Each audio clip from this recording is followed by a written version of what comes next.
माँ बेटे के दरमियान मुनाजरा चल रहा था। माँ कहती अल्लाह खिलाता है तो हम खाते हैं, बेटा बहस करता हम खाते हैं, अल्लाह जबरदस्ती नहीं खिला सकता। माँ ने मोहब्बत से बेटे के सामने खाना रख दिया, लेकिन बेटे ने जिद पकड़ ली और कहा मैं आज रात कुछ नहीं खाऊंगा, अल्लाह खिलाकर दिखाए। माँ बेटे के पीछे पड़ गई कि खाना खा ले, लेकिन जवान बेटा अपनी जिद पर अड़ा रहा। आखिरकार वह गुस्से में घर से निकल गया। बेटा सीधा गांव के कब्रिस्तान की तरफ चल दिया। रात का अंधेरा छाने लगा था। पुरानी कब्रें चांदनी में खौफनाक लग रही थीं। वो एक कब्र के पास जाकर लेट गया। अपनी जिद पर कायम था कि रात भर कुछ नहीं खाएगा। चांद निकल आया था। उधर माँ को अपने बेटे की फिक्र सताने लगी। उसने सोचा भूख लगेगी तो जरूर खाएगा।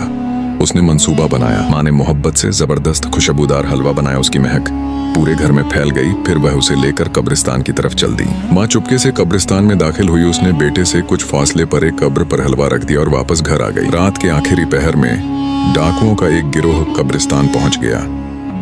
वह गांव को लूटने का मंसूबा बना रहे थे। अचानक डाकू सरदार को हलवे की खुशबू आई। उसने अपने साथियों को इशारा किया। उन्होंने कब्रिस्तान की तलाशी शुरू कर दी। तलाशी के दौरान हलवा और सोया हुआ लड़का दोनों बरामद हो गए। डाकू सरदार ने हलवा उठाया और खाने को हुआ। सांभा ने सरदार को रोका और कहा ठहरो, ये जहर हो सकता है, ये लड़का जासूस लगता है, ये जाल है। सरदार ने दाद दी और सांभा की अक्लमंदी की तारीफ की। फिर उसने लड़के से कहा चल बच्चे तू ये हलवा खा। लड़का अपनी जिद पर कायम रहा। उसने सख्ती से इनकार कर दिया। सरदार का शक यकीन में बदल गया। डाकू सरदार ने अपनी बंदूक तान ली। मौत मंडलाने लगी।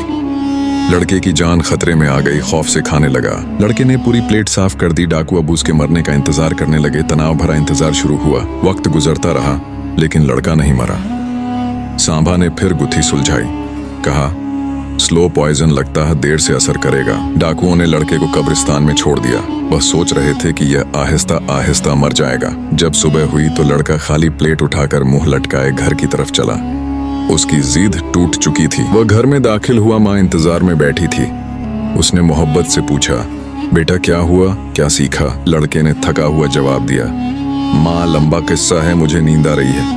बस इतना जान लो कि अल्लाह हर हाल में खिला देता है। यह वाकया साबित करता है कि अल्लाह का रज़क मुकद्दर है। इंसान चाहे तो भी अल्लाह के फैसले से बच नहीं सकता। हमें अल्लाह पर मुकम्मल भरोसा रखना चाहिए। अल्लाह पाक हमें तवाज़ु और अपने ऊपर कामिल तवक्कुल की तौफीक अता फरमाए। आमीन।